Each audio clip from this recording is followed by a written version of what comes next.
wabarakatuh. Perkenalkan, nama saya Fiska Rusdi. Di sini saya akan menampilkan ujian tengah semester saya tentang linguistik. Dan sekarang saya sudah bersama teman saya dari Fakultas STK IPVGRI Sumatera Barat. Baiklah, saya Desvira Esti Amelia. Saya dari Prodi PPKN dari STK IPVGRI Sumatera Barat.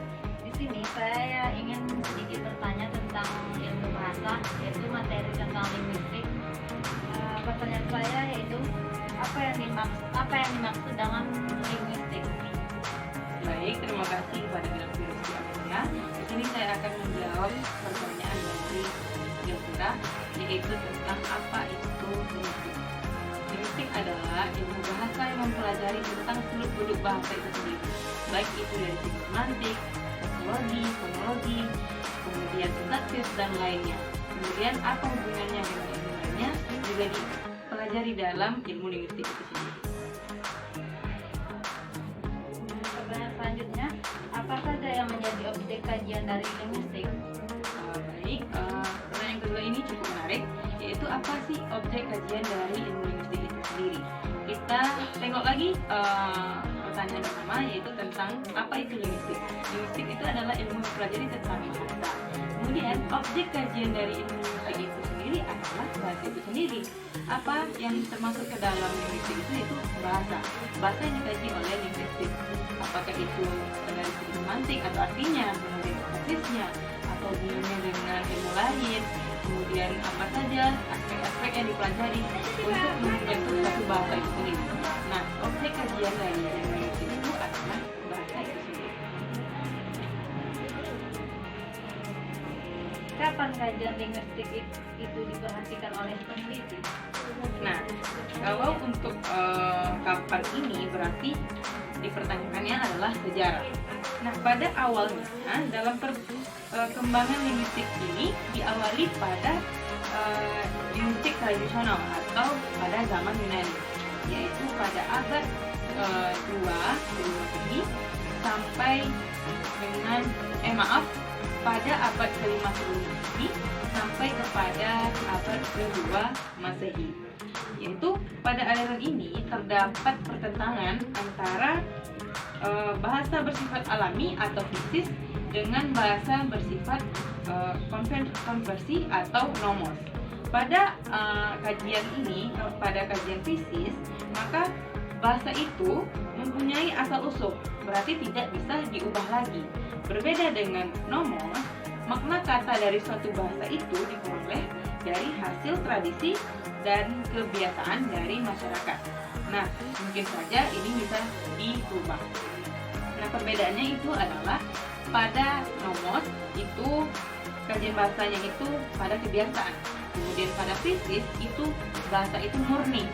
Dia memiliki asal usul dan tidak dapat diganti lagi. Kemudian setiap kata mempunyai makna secara alami, itu pada kajian fisis. Kemudian ada juga pertentangan yang kedua, yaitu pertentangan analogi dan anomali. Pada analogi ini dianut oleh kaum Plato dan Aristoteles, yaitu bahasa itu bersifat teratur, maka dia memiliki proses dalam pembentukan bahasa itu sendiri.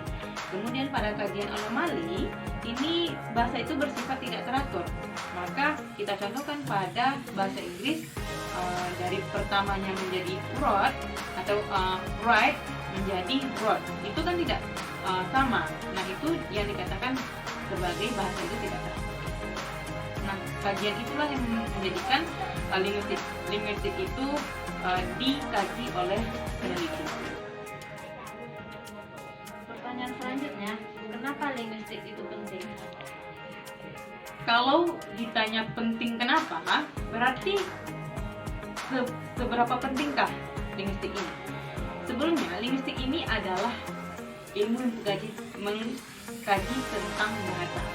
Nah, kita lihat pada kajian atau pada kehidupan sehari-hari yang dipergunakan oleh masyarakat untuk berinteraksi itu adalah bahasa, kata-kata menjadi suatu bahasa untuk berinteraksi oleh seluruh manusia di muka bumi ini. Nah, pentingnya ilmu bahasa itu adalah sebagai makhluk hidup itu untuk berinteraksi, untuk mengetahui suatu penelitian, kemudian mencari ilmu lain. Nah, itulah yang mengakibatkan ilmu linguistik ini penting untuk dikaji dan untuk masyarakat lainnya. Pertanyaan terakhir, apa hubungan linguistik ini dengan ilmu lainnya?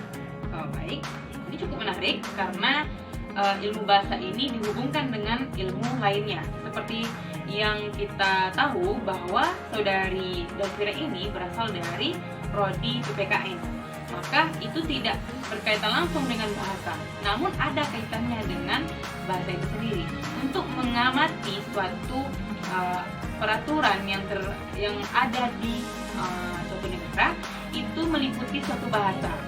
Nah, dalam suatu peraturan-peraturan atau perundang-undangan itu dibutuhkan suatu bahasa untuk dipahami oleh masyarakat lainnya. Apakah itu bahasanya untuk masyarakat awam atau untuk kaum intelektual?